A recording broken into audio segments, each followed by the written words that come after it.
In our house, we have coined a term, a Dick Francis moment.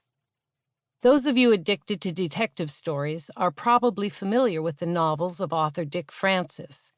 His first career was as a steeplechase jockey, and his books all have a horse racing theme, whether it is about the jockeys, the horse owners, the horse photographers, or the racehorse insurance guy.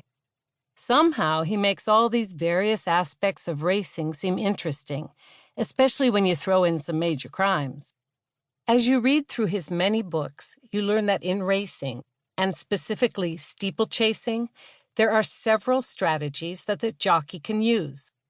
Often a jockey will choose to stay behind the lead for much of the race and then, at the last possible moment, will gather up all the energy and power of the horse, surge ahead, and win the race. If the jockey waits too long, the race is lost. That last possible moment is what we call a Dick Francis moment. A Dick Francis moment does not have to occur in a race. For example, if you are playing football and the other team is winning, there will come a time when the clock is against you. If you can't score right now, you will miss your chance to catch up. Time will run out, the other team wins.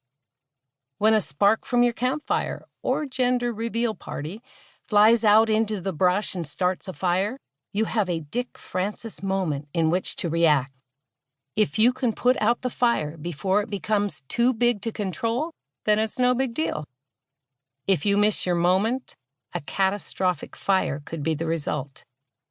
Another example could be when you are kayaking and the flow of the river is forcing you towards the waterfall.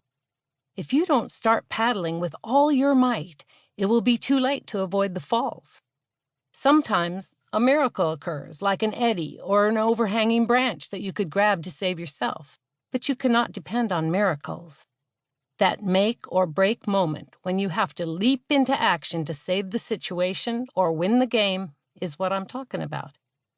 Watching news of the Western fires, you might have noticed that every firefighter has a square pack attached to their belt. That is an emergency fire shelter. It is a foil tent that looks alarmingly like a chicken roasting bag, which a person can get into if they are trapped by a forest fire. This would be a terrifying decision to be faced with. Our natural instinct would be to run away and hope to outrun the fire, and as long as that is an option, it's probably the best bet. But sometimes fire crews are faced with the reality that, barring a miracle, they are going to have to quickly clear a space on the ground, unfold the tent, get inside it, and fall forward to trap some oxygen inside, and wait as the fire roars like a tornado of flames overhead. If they wait too long to decide, they will not have enough time to properly deploy the emergency shelter, and the result could be fatal. That instant to make a split-second decision would also be a Dick Francis moment. This week, we are watching record-breaking heat waves in the Southwest, enormous fires in California and Oregon, an extremely active hurricane season in the Southeast, and simultaneously, snow in August, where it does not normally occur. These are some of the extremes in climate that scientists have been warning us about. There's no longer any scientific question that climate change is real and is worsening.